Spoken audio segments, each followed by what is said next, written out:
All right. Good evening, everyone, and welcome to this event, which is the first of its kind.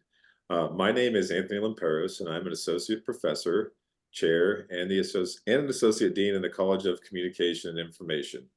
I'm so excited to welcome you tonight to this panel, the business of bourbon. In addition to doing media research and teaching classes, I'm also the co-host of a weekly podcast called The Mashup, which focuses on bourbon. I'm also a Jim Beam faculty fellow, and for those of you who don't know, the faculty fellows are people whose research interests and work overlap the mission of the James B. Beam Institute here on the University of Kentucky's campus. I haven't really done research in bourbon yet, but it's definitely a hobby of mine. Even though I couldn't attend the annual Beam Institute conference last week, I heard it was a smashing success, and I also know that it was capped off by them filling their very first barrel, which was a distillate that was made right here on the University of Kentucky's campus. So I know many of you might be like me. You might just have a passion for bourbon as a hobby, but it is truly an exciting time to be in the bourbon business. The panel this evening is part of our CI Career Week, and the panelists that we have for you tonight are truly the best examples of how our college is relevant to the bourbon industry. We have graduates working in entry-level product promotion and sales positions, and then we also have our fine guests tonight who have ascended to some key positions in the bourbon industry and have had great success. I have the privilege of moderating our discussion this evening and will be guiding the question and answer session. If you have a question at any time during our chat tonight, I invite you to put that in the bottom of the screen where you'll see a Q&A bubble. And we will try to get to those toward the end when we have some time to do a question and answer from the audience. Before we have our esteemed panelists introduce themselves, I want to get started by offering some quick information about the bourbon industry, which is the reason why we are all here this evening. All right, so bourbon is a $9 billion industry, and it helps fuel Kentucky's economy, generating more than 22,500 jobs with an annual payroll topping $1.23 billion. The production and consumption of Kentucky bourbon provides over $268 million in annual tax revenue for state and local governments. The Kentucky Bourbon Trail, Kentucky Bourbon Craft Trail experiences are busier than ever. If you don't believe me, just try to go book a tour. It can be impossible at times. But there are 42 Kentucky Bourbon Trail distillery destinations across the state, and over 70% of the trail visitors come from out of state. In the last 10 years, this has skyrocketed by 370%. The attendance has gone up by 370%. Research shows that bourbon tourists are trending to be younger, and they spend between $400 and $1,200 on their visits, and they tend to stay longer than other visitors that we have to the Commonwealth. Over the past year, there has been $2.1 billion in new investments and approximately 700 new jobs created for Kentucky residents, solidifying this past year as one of the biggest years of growth in our state's history for the bourbon and spirits industry. And if you don't believe me there, just look at the average costs of bottles on the shelves, and you'll see that they're at an all-time high in the last 5 years. So with that being said, I'm hoping now to talk a little bit less and introduce or have our panelists introduce themselves. And so I will start, I guess, in alphabetical order with Tia and Sean Edwards. I'll let you guys decide which order you want to go in.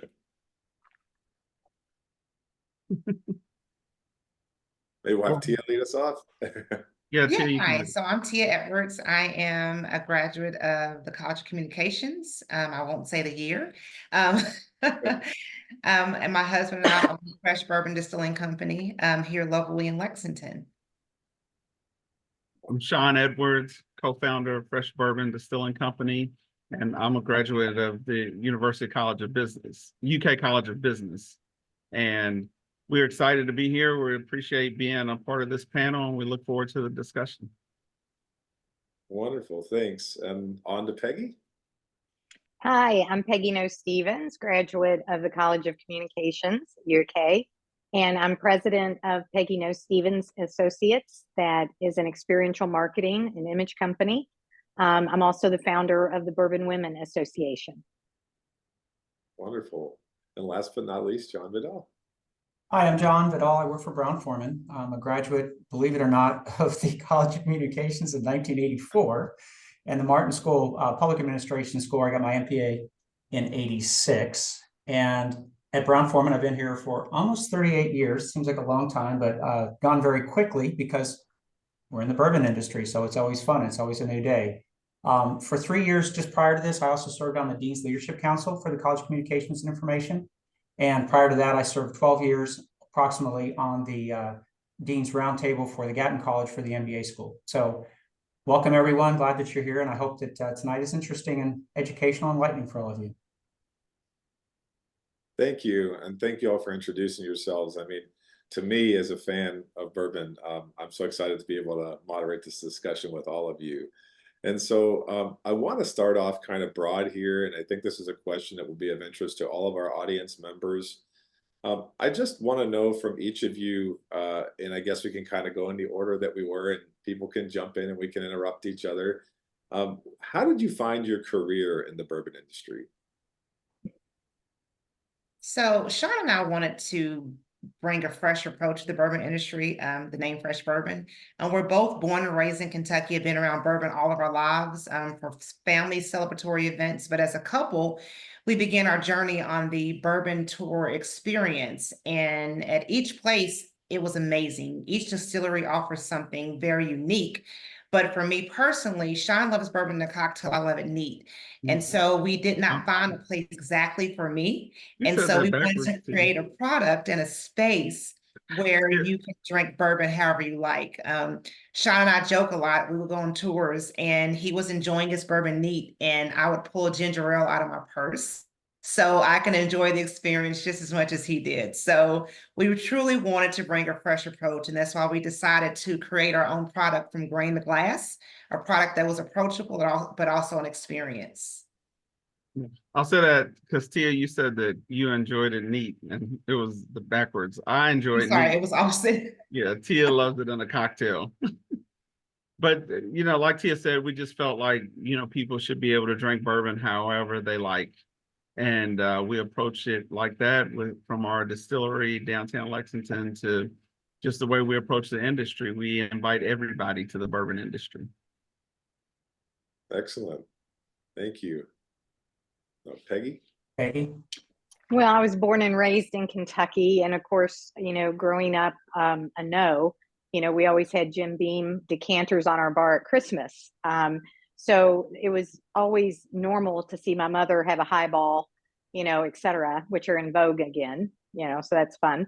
But it was really kind of by accident because I was really in Louisville, Kentucky for the most of my life, but went to school at UK, had an internship at the Hyatt Regency. So I actually started in the hotel business. And from that, received my first job, graduated from UK, but I was headhunted a year later by Brown-Forman. And I was with Brown-Forman for 17 years, actually. And it was funny when I first had my interview, because when I had my interview, I saw my resume in front of the woman that was interviewing me, and she had a big circle around the word no, exclamation point, because here I was, a competitor, in their eyes. So after working at Brown-Forman for 17 years, I started my own company, Peggy No Stevens and Associates, and my first client was Jim Beam. From there, the rest is history, as I was able to evolve into different roles, everything from, being Bourbon Hall of Fame, to doing the Bourbon Women Association, being a writer and whiskey reviewer for American Whiskey Magazine. And so the industry itself has always been almost a chameleon for me, evolving into different roles. John? Sure. For me, I kind of, similar to Peggy, I kind of backed into Brown-Forman. I was looking for a job, having moved from Lexington to Louisville, and some friends recommended me talk to Brown-Forman, which at the time I knew the brands, but I didn't know the company. In fact, I had been an almost lifelong fan of Jack Daniels and Early Times and Old Forester, and then landed a role in sales, which immediately took me outside the Louisville area for about 3.5 years in a variety of roles. Then I moved back into Louisville in marketing for about 13 years. And after that, I ascended into a number of different roles. One of which was the chief of staff for our CEO and chairman of the board for about 8 years, and learned quite a few different interesting and different perspectives on the senior leadership side. And for the last 14 years, I've been leading our project management office and directing projects and leading projects with our production personnel around the world, with all the new innovations, what we call market expansions, where we take our marks around to different countries and have them ready for sale, but also work very closely with the master distillers and our production teams on anything new. So in the last 13 or 14 years, anything that might have been introduced recently would have come through my team and I as part of the overall project and production side, which is wonderful, because having a sales and marketing background, I understand now the production side so much easier, and it's kind of the rational and the emotional side of the brain put together in order to meet in the middle on having products come out that are tasteful and hopefully precious to everyone out there. Excellent. And I think that's a good place to sort of jump into my next question, which is, we've all seen bourbon take off in the last 5 to 10 years in a way that history has seldom seen, right? And I guess I'm just wondering, from a personal perspective, I know what bourbon means to me, but what would you say is the reason that it's so popular, and why its popularity has exploded so much in the last couple of years? And I realize there might not be one single answer here, but I'd like to know what your all's perspective is on that, because I think it's important for our audience as well. And anybody can jump in if something came to your mind immediately. Just shout I'll out. tell you, if you don't mind, what immediately popped in my mind is thinking back to the 1990s, which wasn't really too far ago. And I worked for Woodford Reserve at the time. That's where I became a master taster. But when I was doing a presentation to our leadership, I did my research on tourism and et cetera. Bourbon did not even make the top 10 list of things to do in Kentucky, according to the travel department at that time. And Woodford Reserve literally started because there was a bit of a resurgence in bourbon. And before that time, bourbon was not seen as premium. There were only 7 distilleries in the state. And the whole purpose and the design of Woodford Reserve, even the package, the bottle, et cetera, was to premiumize, the industry and compete against Scotch. And so really the issue in the bourbon industry back then was, how do we, kind of advance into that premium category? And I think, pop culture helped us quite a bit. Movies or shows like Mad Men, for example, which kind of made it a little sexy with Manhattans and old fashions, and these retro cocktails started to come back, and bartenders started, to make those, and they were enjoyable, and it gave a whole new avenue for bourbon to offer to consumers. And I think that had a lot to do, unexpectedly, with part of that bourbon boom. Yeah, if I can build on that too, and Peggy, that's a great way, because in the late 80s and early 90s, as Peggy was saying, vodka was king, and bartenders loved mixing with vodka and making all types of flavorful cocktails from contrived ingredients. And I think when they made the move to bourbon, it was a natural flavor, a natural ingredient that didn't need a whole lot of extra zhuzh to make it taste good. At the same time as the cigar craze, at the same time as the single malt Scotch craze, at the same time as, hey, it's okay to eat red meat and put steak sauce on it craze. So flavor became a thing in the 90s, and bourbon was right there with it. And at the same time, a nod to competitive brands, there was a quartet of bean brands that came out at the time, as well as Blanton's and Rock Hill Farms. There may have been another that kind of set the stage for that move to premiumness and move to a greater attitude that all of a sudden people began to love. And we just didn't have, Peggy was right, we didn't have enough distilleries in the state to support it. And all of a sudden, little by little, they kept creeping in. And once the Kentucky Distillers Association got hold of it and coined the phrase the Bourbon Trail, that really helped put the state on the map. I will say one thing, though, kind of counterbalancing this, because we live, we'll call it in the I-65 and I-75 corridor, we see a lot of people coming here and a lot of bourbon consumption. Go to Milwaukee, Go to Seattle, go to LA, not so much. There may be a couple brands there. Go to Italy, go to England, go to Australia. There may be a couple brands there. We're still a small slice of that overall beverage alcohol pie. And bourbon is growing. It just needs the next generation and the next generation and the generation to follow it to continue to adopt it and like it and not shun it. Because that's basically what's happened with vodka. It's been shunned now, and all the premium and super premium brands are on the decline, with one exception, we'll call it Tito's. But everything else is on the decline in favor of flavorful brown spirits, whether they be American whiskeys, Scotch whiskeys, Japanese whiskeys, etc. It's excellent. T and Sean, I want to hear your perspective as well, because as Peggy and John are talking about the historical part of it, you've entered the industry in the last, Fresh has been around how long? Since 2017, and I would just add to it, I think that from what we found, and especially in our research and just even us coming into the market, I feel like women have boosted the category. The new people coming to bourbon and women coming into the industry, they're coming into the industry. Even in the cigar, you talk about the cigar phenomenon. Even women are boosting that portion with cigar bars, and bourbon's just a part, and bourbon is a part of that. Women have made up. In 2019, we saw the Gravity research that women were really propelling the bourbon industry forward by coming into the industry. And that's how we started. That's how we came into the industry, because Tia didn't like bourbon neat. She wanted it in a cocktail, and everybody was forcing a neat expression on her. And she was like, I don't like bourbon like that. And we found that the majority of people are introduced to bourbon through cocktails. And then, they gravitate, they elevate their palate to other expressions, So I think the increase in women has been the major push in at least the last 10 years that we've saw. I'll add, not a juicy cocktail, a strong cocktail.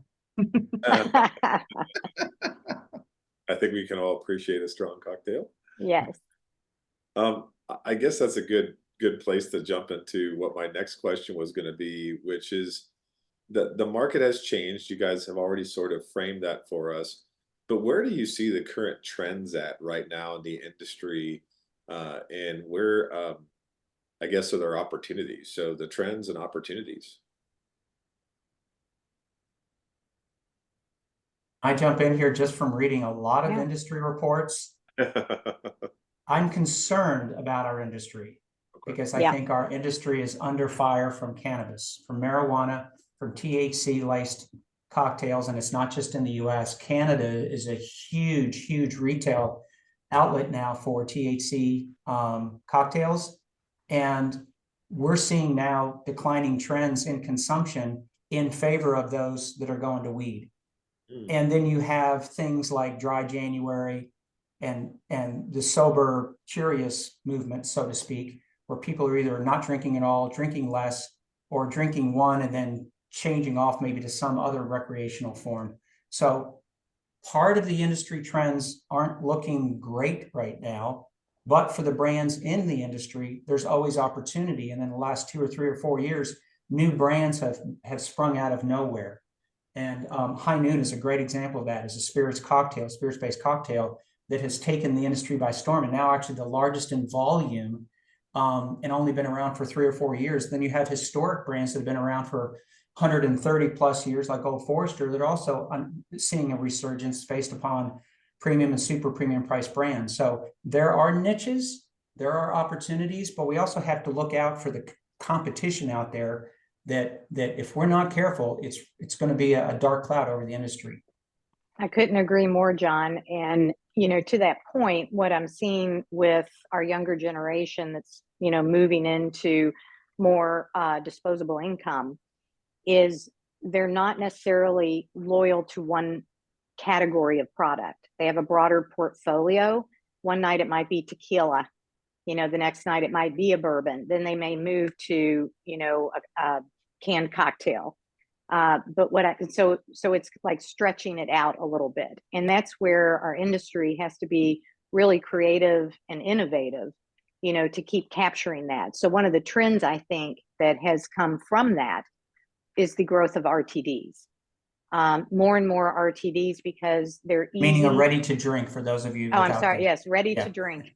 Ready to drink cocktail. The packaging is nice. It's easy to, pick up. You don't have to mix a cocktail. You can, pop it open and enjoy it. A lot of them are lower calorie.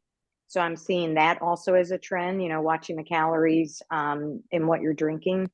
And I think that that's probably one of the bigger things. But if I were to move to what's capturing audiences of whiskey drinkers, it's experiences. Bingo. There was a beautiful article that USA Today wrote not too long ago, is that, even in inflationary times, people might not spend as much at a grocery store, but when they travel, they're going to pay for experiences. They're willing to pay for that. So there's so much opportunity in Kentucky to continue to create experiences that are one of a kind. So that experience mirrors, what they drink and how they drink and their loyalty to our bourbon industry.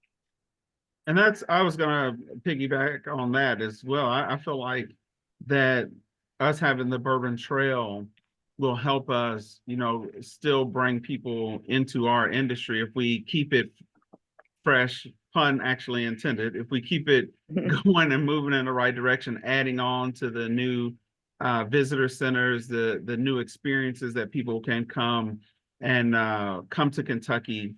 And even if they're, if they start with a RTD or ready to drink cocktail, the experience of the Bourbon Trail might help them or make them want to be able to make that cocktail later on as they elevate their palate.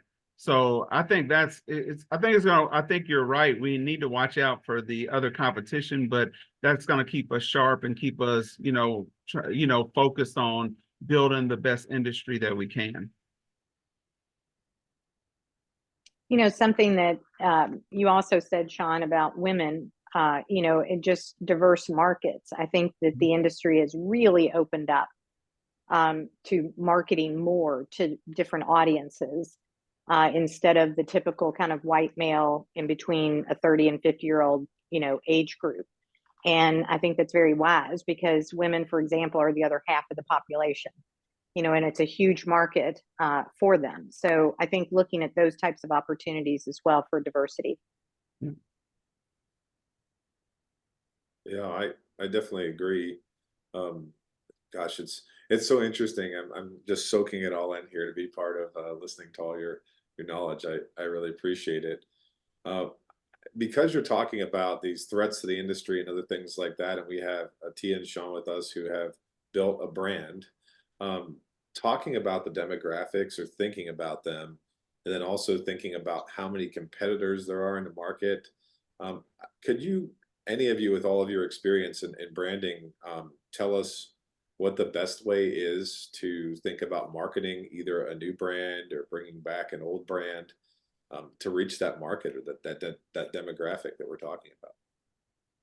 I think for Sean and I, like in our thought process and creating our brand and marketing our brand is just as our branding says, a fresh approach.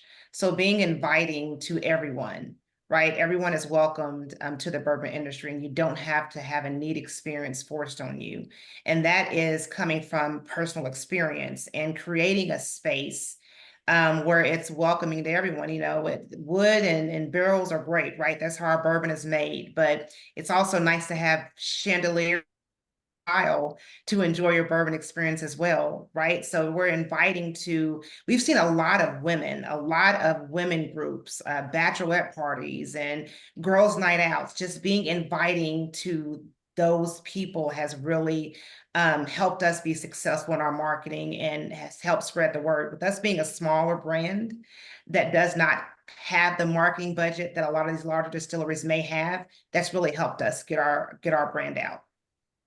I've worked on over 40 brands, when I started my company and, have helped strategically in visitor centers and product category and packaging, et cetera. And the one thing that I've definitely learned and I try to convey to all my clients is to think psychographics and not demographics.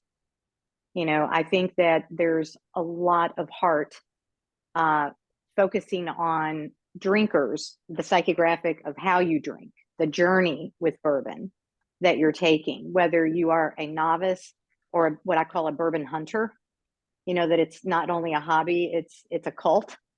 And so how they think and how they move, I don't care what age. I have a woman that's part of Bourbon Women that's 86 years old. She's an avid fan, of our industry. I have a 21-year-old, that avid fan, but it's a different bourbon journey.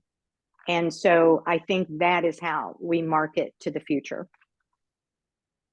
Yeah, and I'll just add, and I think Tia and Sean particularly brought it out, is the authentic experiences. And when consumers, whether they be budding novices or seasoned professionals, when they hit upon an authentic experience, it's connective tissue, and it hits them. It hits them in the right way that they want to. Right. They want to experience. They want to own it. They want to wear it.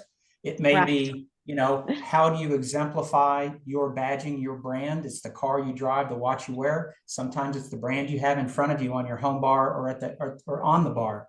And so having the experience for us bourbon makers in the industry is, how is our experience not better than, but how does it resonate?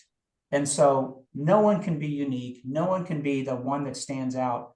We have to be able to be harmonic, but at the same time, we have to resonate. And if you're not authentic, consumers will know that immediately. They'll ply through the BS and they'll say, good try, not today, I'm moving on to something else. And it's really, I think, important, particularly for those that are listening in today, as you're considering positions in and or a career in the industry, how do you seek out those authentic brands or authentic experiences that become part of your brand?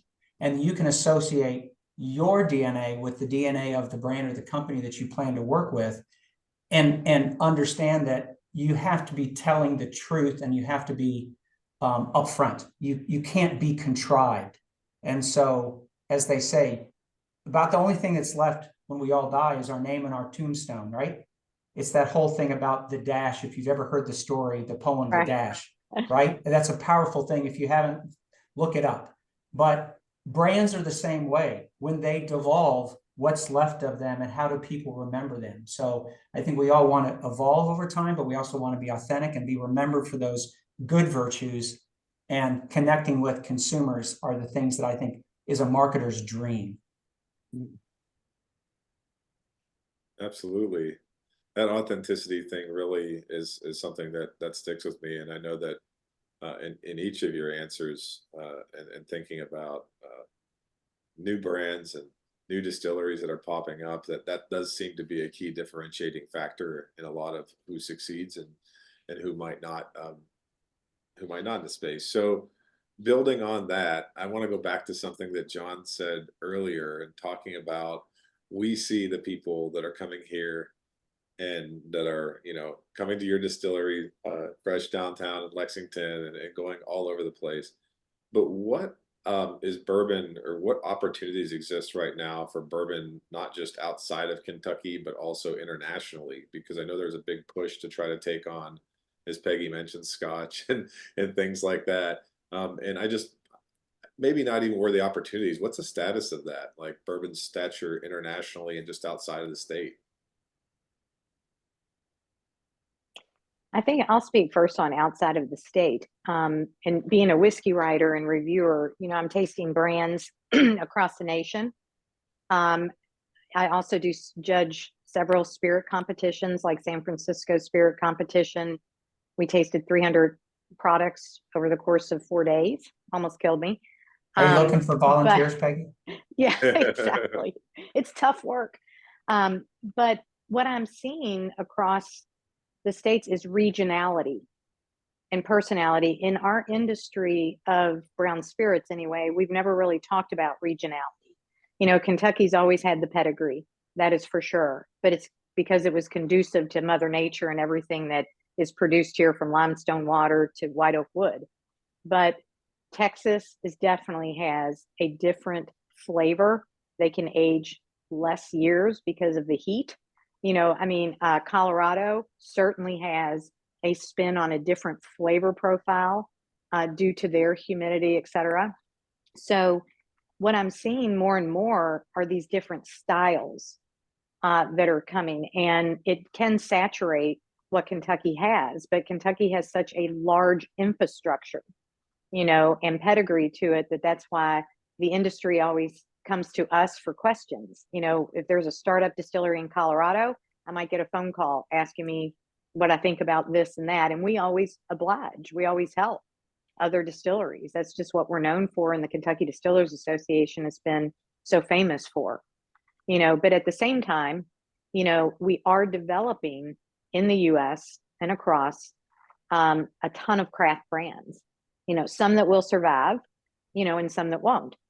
But I think what everybody needs to tout is their style of bourbon, their style of whiskey, and what their particular regionality does for the brand. I could speak about international as well, but I think I'll give somebody else the floor on that and add to it later. I'll begin by saying internationally, depending upon the country, it's a little hard of a eggshell to crack because of tariffs and excise taxes and duties and things like that are basically meant to be protectionist to brands that are locally made. India is a great example of that. UK has a high tax. We see a number of countries that we just can't even crack. So I think part of it is for us, particularly as a large multinational company, is to have other brands that become the wedge in, and then we kind of drag bourbon along with us. So whether it's a tequila in Mexico, a couple that we own, we may bring brands in behind us. And then you can have a seating with a consumer who maybe is more predisposed to, say, agave, and then you compare and contrast the difference with bourbon and turn them on to bourbon. Similarly, ourselves, we might sit down and have a bunch of bourbons one night, and then all of a sudden we turn to a rye and say, oh my gosh, what a difference that is. How does, it's like, well, we don't really have a rye industry yet, but we do. It's kind of, tucked underneath the distilling. So I think maybe where I'm going is to understand some taste profiles work differently around the world. And as bourbon distillers, as whiskey distillers, we have different mash bills that I think we can approach in those countries, whether it's a rye or a wheat or a barley, 100% single malt. We're coming out with all of these wonderful barrel-aged, barrel-finished products now that we couldn't do a couple years ago. Sherry finish, port finish, rum finish, agave finish. And I think there's opportunities there too to find flavors that maybe work in some countries that bourbon alone may not, because it's just unknown or people have a stigma, and you bring in a different source of flavor underneath that, and then here comes bourbon right behind it. So I think there's a lot of fun ways that we can approach it. I noticed you didn't say Ambrana finish. Go ahead, Sean. No, I was just gonna say I do agree. I was gonna say to the point about out of state. I think it just comes back to the tourism aspect of it. I think that as long as the KDA and the other folks, continue to bring people to Kentucky, that it always helps us. Even as these other craft distilleries grow around the country, as we expand states, and we're not in a lot of states, we're only in a few states right now. But as we go into these states, the number one question is asked is it Kentucky bourbon? Like that's Right. been our number one The question. pedigree. Yeah. Yeah, that's always the question. Even as close a state like Tennessee, they're like, is it from Kentucky? Is your bourbon Kentucky? So I think those things. Just to add one thing, because I was talking about whiskey competitions and that when the craft movement, and I do call it a movement, started, I don't think our big boy brands or Kentucky really took it too seriously. And I remember when I judged American Distilling Institute, and that was probably 15 years ago, I guess. I remember tasting brands from other locations and just really like coiling, because they just didn't have the finesse that Kentucky had or the age of a mature whiskey. But fast forward, in a way, across the United States, the craft movement was really good for Kentucky because it pushed us into innovation. And brands, and I'm seeing John, and we're Brown-Forman people from, I see Old Forester, that was the same Old Forester forever and ever and ever. And then Woodford Reserve, I helped start Woodford Reserve, and it evolved into finishes and double oaks. And, I think that the craft movement actually has helped Kentucky in that way, pushing us into innovation, because the craft brands today that I tasted a long time ago are quite good now, and they are competition now. Right. Tia and Sean, I wanted to revisit because you talked about being in a few states. Are you doing any, have you had any experiences in marketing the brand that you could tell our listeners or audience about? Just because I'm thinking of folks who might, get into maybe their first job as sort of a brand ambassador role, or their job is to go around and sell your product. Are you doing anything like that, or? I would say, I'll speak personally, let Sean jump in. I would say our first marketing thing that we've done would be liquid to lips. I know that sounds crazy, but for us, people taste our product and they are absolutely amazed about what we've done. Because we are, as Peggy mentioned, a craft distiller. So we offer something very unique, and the best way to market that is to get it to lips. So that's the number one thing that we've done. But of course, social media. I mean, the millennials, I mean, it's social media. Kids don't have cable anymore. They watch YouTube television or watching Instagram TV. So, social media is a huge aspect of what we've done and will continue to do. I would agree with Tia. Just that's a lot of what we've experienced, how to reach a lot of people through social media networks, and the traditional ways to advertise, the radio, television, and even print, because of the expense that it entails. Even though a lot of times those are better mediums to reach people, but the expense that can come with some of those ways to market. Social media is like low-hanging fruit, and you can reach people. And the other portion of that, from our standpoint, it's always bringing the consumer or the customer to us, and having that experience lead the way. So even if we're marketing on social media, the goal is to get them on our email list so we can communicate with them directly.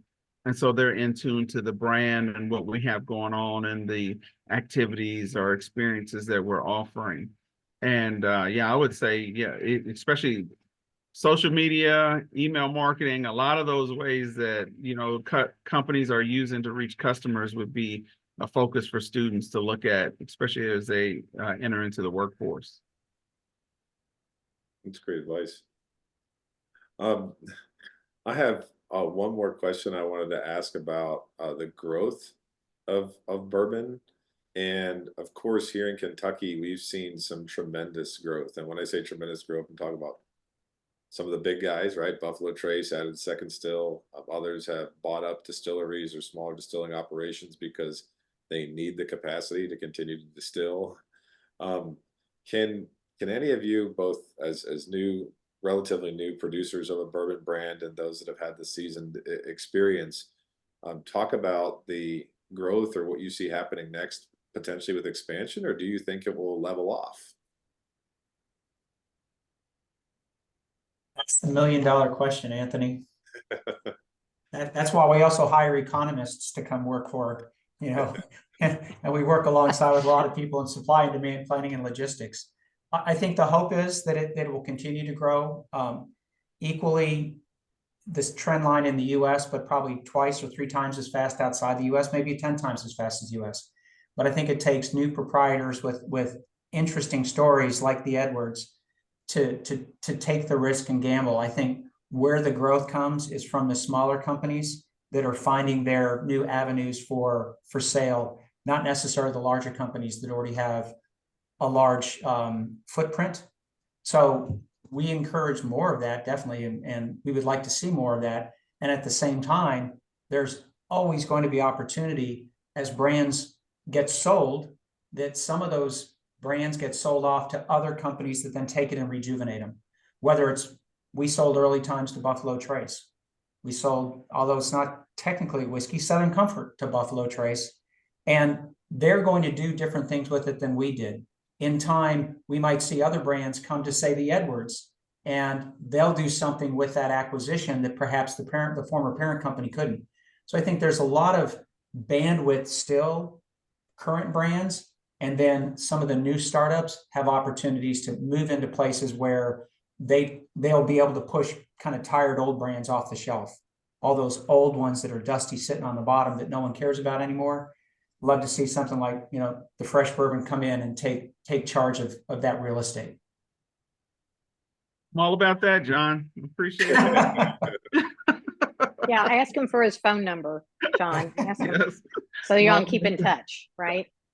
And partnerships. It is interesting that you say that, because we, we've always welcomed conversations, and we've had conversations with a lot of people, just check-ins, from larger brands, if it's Diageo or Constellation Brands, or hey, how's things going?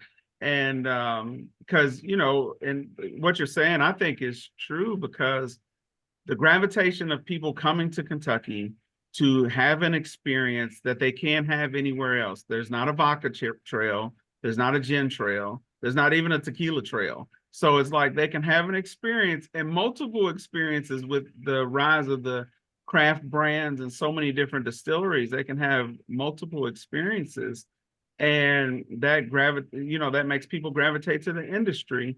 And then as we can grow, that I think that'll just push us forward as we can get outside of the United States and into some of these other markets that we might not have been able to touch or might be able to touch. I think that'll increase, like I said, the tourism to Kentucky and the growth of the bourbon industry in general. Yeah, and another good point, and you're drawing something in my mind, Sean, particularly with some of these other trails. Like when we think of the Northern California wine region, and it blossomed for so long, but it also, I think, grew a lot of pretense around it. And as a result of that pretentiousness, a lot of people got turned off by wine sniffing, by the wine, snobs. I don't think bourbon has that same pretense. I think it's more fun.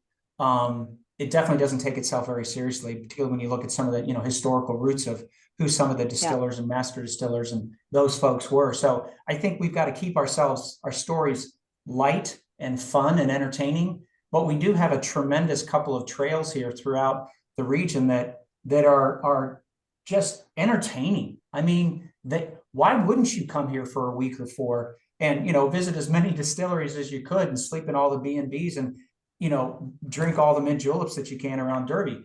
That's what makes it fun. And I think for those of us working in the industry, it also makes working in the industry fun. Yeah. Because again, we're not making car batteries or marbles.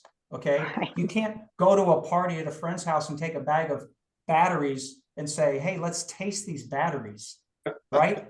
We bring bottles with us to our friend's house and say, hey, I have a special bottle for you that just came off the line, and you're one of 10. And you're my friend, so you get this, and let me tell you about how it's made. And we tell stories. And I think because we tell great stories that are authentic, and again, without pretense, people warm up to us figuratively and physically when we drink the products too, right? Right? So that you don't take your batteries to tailgate. You don't. You take your bourbon friends to tailgate with you. And I think that's what makes it fun. We're such a great consumable. John brings up so many good points. I think he's correct too about the economists, because we certainly don't have a crystal ball. That I think what we're going to see in the next 10 years, of course, will be just different. I know that a lot of, again, big companies, like Diageo, Brown-Forman, et cetera, they used to trade among themselves for brands. But I think there's going to be more and more acquisitions of craft brands, and it'd be the smartest thing they could do, because successful craft brands that are like mid-level have kind of done all the first hardest part, startup. They've built the brand, they've got a good following, they're getting traction, and that's when a larger company should move in to get them, because it'll be the cheapest date in town compared to buying off of a large company. product, right? What we're also going to see that's going to be very different, and I'm already seeing this because I work with so many craft brands and I work with the larger brands, but specifically the craft brands entering the industry are coming from all different backgrounds. It used to be that the craft brands were like families that wanted to, make it rich and think, let's get in the whiskey business because we're going to make a ton of money and this is a family thing, and and they all jump in and work on it. Now I'm seeing very, very wealthy individuals that have come from, let's say, tech or a financial background. And it reminds me of Napa Valley in the 80s because these very wealthy people are coming in, and it's just going to be fun. And they have the means to do it. It's almost a hobby and just a general investment. And I'm not saying that's good and I'm not saying it's bad. It's just what I'm seeing with some of the bandwidth and financial, backing that they have, because it's a very expensive capital investment and commitment, as many of you well know. And to have the means that you can wait 5 to 7 years before your first, bourbon comes online, that's a whole lot of patience and a whole lot of money. So that's why I say it's just going to look different, I think, in 10 years. I agree, and I want to incorporate a few of the audience questions before I ask one final question here. And we had someone ask, do you think there'll ever be a time again where warehouses and barrels are just sitting around that no one wants? No. No? That could be a lightning answer. No, no. Hopefully not, right? I think I am seeing inventory pricing come down because I do a lot of whiskey profiling and blending for clients, and where a new fill barrel, right, of distillate in a barrel was maybe $750 when I started in the industry, or not started, but 16 years ago rather, with my company, and then it jumped to $1,500 about before 2020, and now it's coming back down. So the pricing of barrels is becoming more reasonable again. And we do have more on the market than we have probably in the last 7, 8 years, I would say. But there's no bad whiskey. And, we're not selling t-shirts, that you put in a box and put away bad inventory. There's plenty of things you can do with whiskey. So I don't necessarily think it'll be the great Cabernet glut of Napa Valley, but, definitely prices are coming down. Great. I'm guessing this is probably an ISC student, but we had someone ask about marketing. I know Tia and Sean, you already shared that you don't have a large marketing budget, but this audience member just wanted to know for the brands, if y'all have marketing teams that you use inside of the brand, like an in-house kind of agency, or if you pay for outsourcing of advertising and marketing efforts.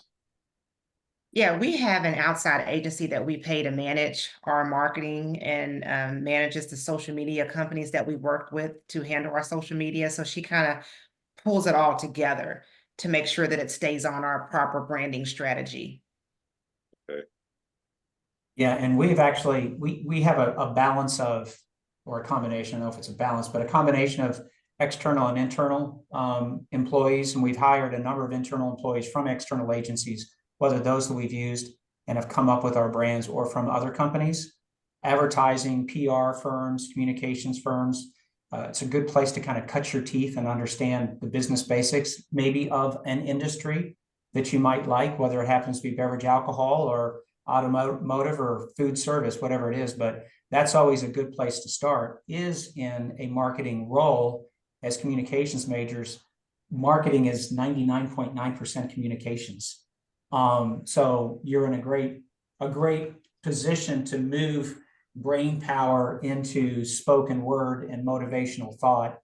And whether you go to an agency or go to a manufacturer or supplier, there's always going to be opportunity. Always going to be opportunity there. For somebody starting, or wanting to start in the industry fresh out of college, don't underestimate just getting on with a distillery being a tour guide. And I really mean that, because the tour guides that I know today are so well educated. They are just infatuated with the history of the brand, the making and process of the brand. They learn every aspect of the distillery business. And I've seen many go on to get kind of an entry-level marketing position, because people have gotten to know them within the company and they like what they have to say. They become brand ambassadors.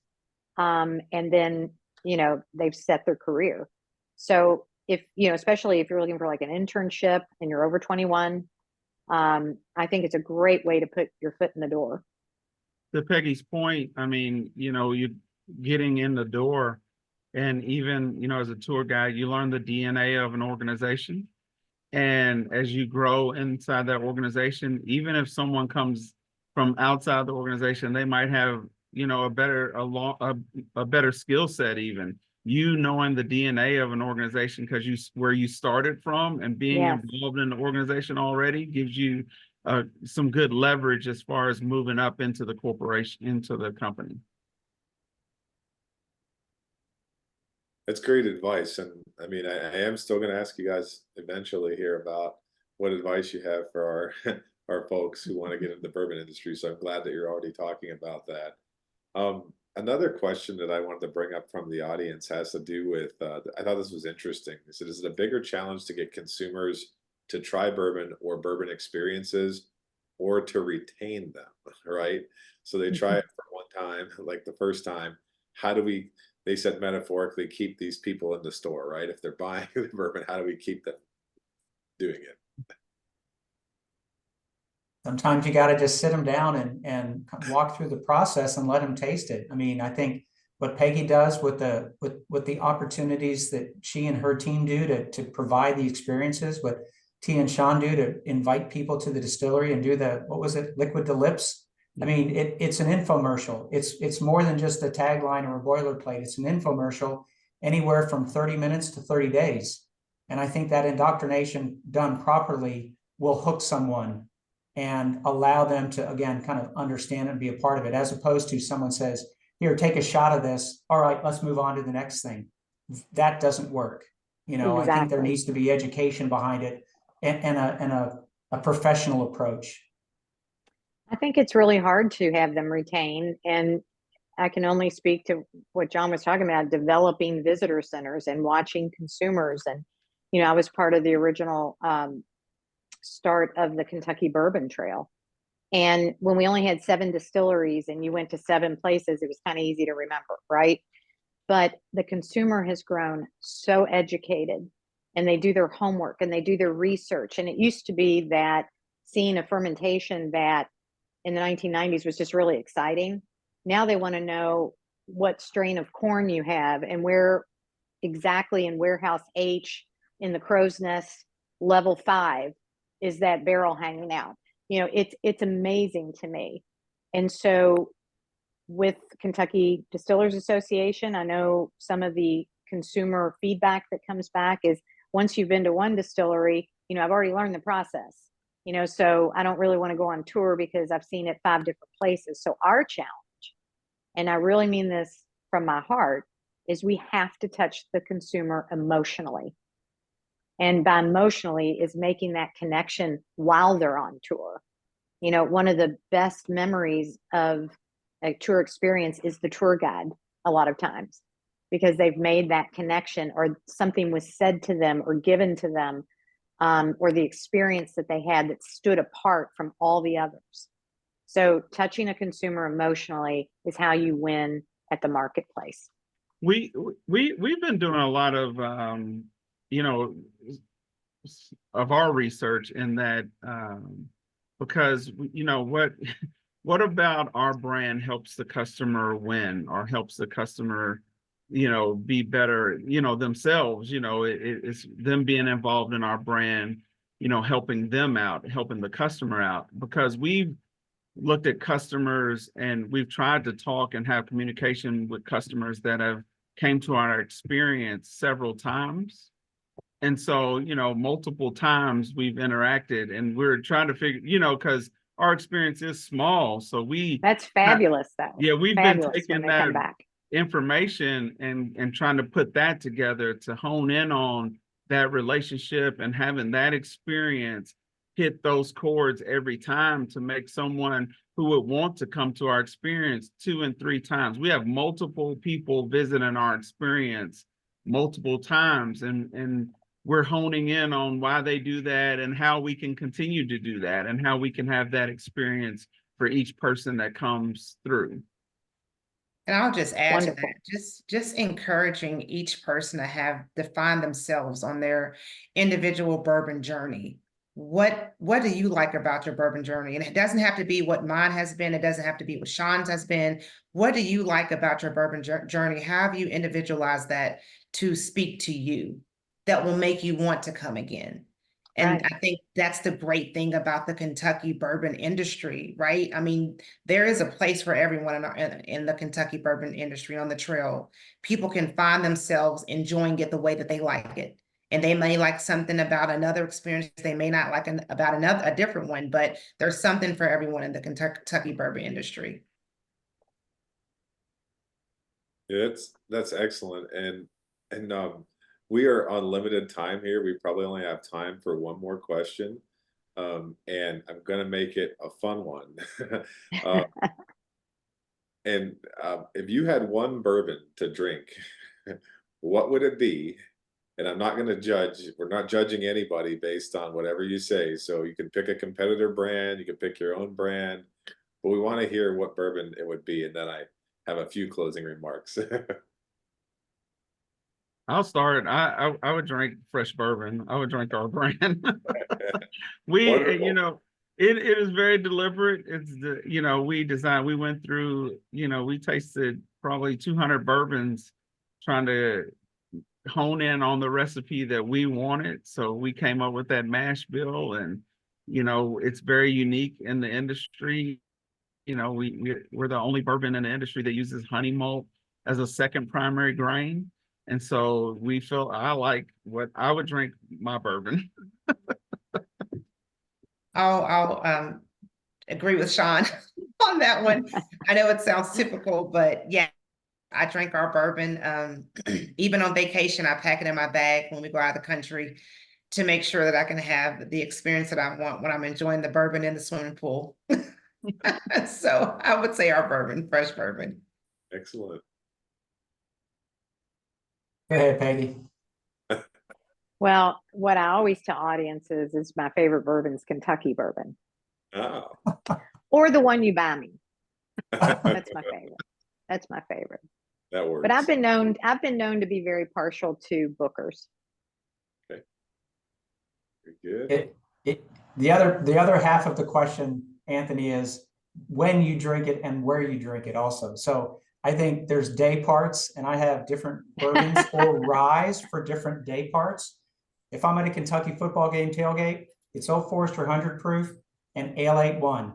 And I've seen that in In a action big, when we tailgate she's together. seen me in I've a big seen glass that. with lots of ice. Yeah. If I'm having a Manhattan or an old fashioned, it's Old Forester rye because I like the flavor. So I can go across a bunch of different brands depending upon the time and day and experience.